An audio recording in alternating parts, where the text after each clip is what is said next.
Good morning, dear students. I am teaching chapter 2 माता पिता की सेवा।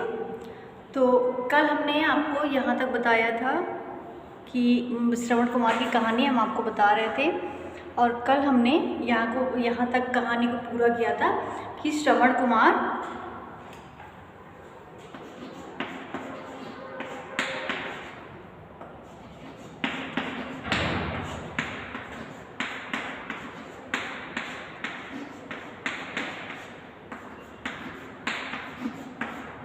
माता पिता की सेवा।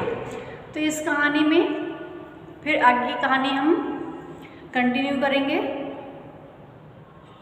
जब बहुत रात हो गई और श्रवण कुमार दिन भर घने जंगल से वो जाता, और रात बीत जाने पर वो जब बहुत रात बीत गई तो वो वहाँ से निकला और एक घने जंगल में आकर के उसने विश्राम किया। तब उसने देखा कि पानी तो अभी उसने बर्तन उठाया, उसके पिता ने पानी पीने के लिए मांगा, उसने बर्तन उठाया तो उसमें पानी नहीं था। तो पिता ने बहुत मना किया कि इतनी रात में पानी लेने न जाओ, लेकिन वो नहीं माना और वो पानी लेने के लिए निकला। और जब वह चल पड़ा तो कुछ ही देर में एक उसे नदी दिखाई दी, और उसी नदी में वो पानी भरने लगा। और इतने में ही एक तीर आया और उसके सीने में घुस गया और उसके मुख से जोर की चीख निकल पड़ी। राजा दशरथ जंगल में शिकार खेलने गए थे और उन्हें शब्दभेदी बाढ़ चलाना आता था। वो आवाज़ से बाढ़ को चला देते थे, और जब वो खाली घड़े में पानी भरने के लिए जैसे ही उसने नदी में खाली घड़े को लगाया तो जो उसमें से आवाज़ आई तो उसने राजा दशरथ ने समझा कि कोई जानवर पानी पी रहा है, और बस उन्होंने आओ देखा न ताओ तीर को चला दिया। उसके बाद आदमी की चीख सुनते ही राजा दशरथ दौड़कर श्रवण कुमार के पास गए। उन्होंने देखा कि धरती पर एक बालक जो है वो तड़फ रहा है और उनके पछतावे की सीमा ना रही। उन्होंने श्रवण कुमार का सर जो है वो अपनी गोद में रख लिया, और उसके बाद उनके सीने से तीर निकाला।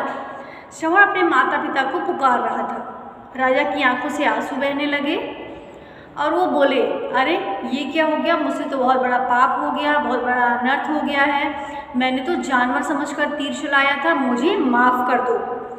श्रवण को बहुत तकलीफ हो रही थी, तो वो बोला, मेरे माता पिता जंगल में प्यासे बैठे हैं और मेरा एक काम कर दीजिए आप। मैं तो नहीं रहा इस दुनिया में, लेकिन आप मेरा एक काम कर दीजिए कि जाकर उन्हें ये पानी आप पिला दीजिए।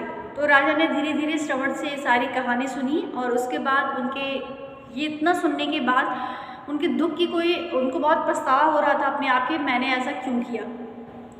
लेकिन अब समय निकल जाता है तो पछतावे से कोई मतलब नहीं होता है। फिर श्रवण ने कहा कि देर ना करें, पानी ले जाएं। आप यहाँ टाइम बर्बाद मत करिए, अपने समय को बर्बाद मत करिए। मेरे माता पिता जंगल में प्यासे बैठे हैं, आप उनको ही ले जाके पानी पिला दीजिए। और इतना कह करके श्रवण कुमार ने दम तोड़ दिया। राजा दशरथ ने शव को कंधे पर रखा और एक हाथ में पानी का घड़ा लेकर ढूंढते ढूंढते हुए श्रवण के माता पिता के पास पहुँचे। और जब आहट पा करके बूढ़ा बूढ़ी बोले, बहुत देर कर दी बेटा।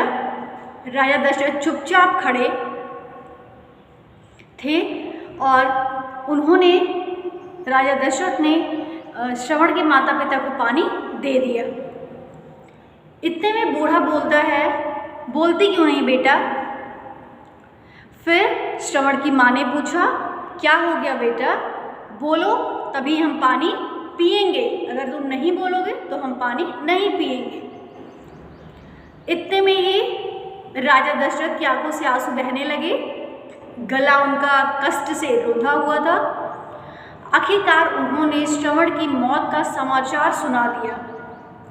सुनते ही बूढ़े की चीख निकल गई, क्योंकि उसकी जो माँ थी, श्रवण कुमार की जो माँ थी, इतना सुनते ही उनकी आंखों से आंसू बहने लगे और उनकी चीख निकल गई।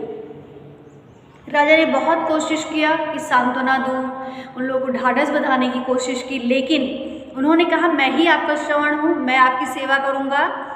लेकिन वे नहीं माने और उन्होंने राजा दशरथ को आखिरी में क्या श्राप दिया था कि जिस तरह मैं अपने पुत्र के वियोग में तड़प तड़प कर मर रहा हूँ, उसी तरह तुम भी एक दिन अपने बेटे के वियोग में तड़प तड़प कर मरोगे।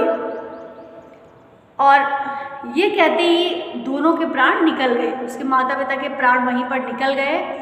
और ये बात सुनकर के राजा को बहुत ज़्यादा दुख हुआ और राजा दशरथ अंदर तक कांप गए और उन्होंने भारी मन से उन तीनों का दाह संस्कार किया। महल में भी जब वो वापस लौट के आए तो ना तो उनके मन में शांति थी, ना तो उनके मन में सुकून था और उनकी आंखों से नींद भी गायब थी, क्योंकि उन्हें भी श्राप मिला था कि जिस तरीके से वो उनके माता पिता तड़प तड़प उसी तरीके से अगर मेरे साथ हुआ तो कैसे। इंसान के ऊपर जब वो सिचुएशंस आती हैं, वो स्थितियाँ आती हैं, इंसान तब सोचता है।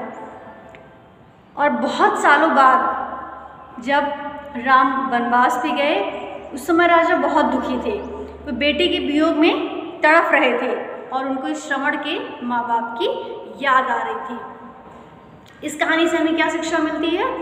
इस कहानी से हमें ये शिक्षा मिलती है कि जो हमारे माता पिता होते हैं वो भगवान के समान होते हैं और हमें उनकी सेवा करनी चाहिए। हमारे माता पिता हमारे भगवान के समान होते हैं, हमें उनकी सेवा करनी चाहिए। लेकिन आजकल ऐसा कुछ भी नहीं है। लेकिन हमें जो है, क्योंकि इस कहानी को पढ़ करके हमें यही शिक्षा मिली है कि हमें जो हमारे माता पिता होते हैं हमें उनका ध्यान रखना चाहिए, हमें उनका आदर करना चाहिए, हमें उनकी बात माननी चाहिए। तो ये पार्ट 2 माता पिता की सेवा खत्म हुआ। अब शब्दार्थ इसका आप कॉपी में लिख लेंगे, शब्दार्थ कॉपी में लिख लेंगे। बाकी जो मौखिक उत्तर है वो हम आपको बता देंगे, वो बुक में करना है। बस आपको प्रश्नों के उत्तर दीजिए, वो आपको कॉपी में लिखना है, बाकी सारी चीज़ें आपको बुक में भरनी है। ये हम आपको बाद में बता देंगे। और उसके बाद इस पाठ को आप पढ़ लेंगे पूरा, माता पिता की सेवा।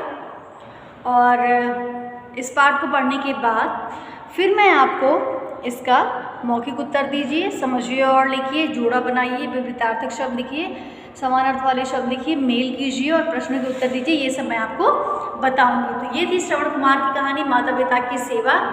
अगर आप प्रतिदिन का होमवर्क जो आपको मिलता है, अगर वो आप कॉपी में प्रतिदिन करते जाएंगे तो आपको आसानी होगी और कोई दिक्कत नहीं आएगी। तो जितना हमने आज आपको बताया है वो आप कॉपी में कंप्लीट कर लेंगे।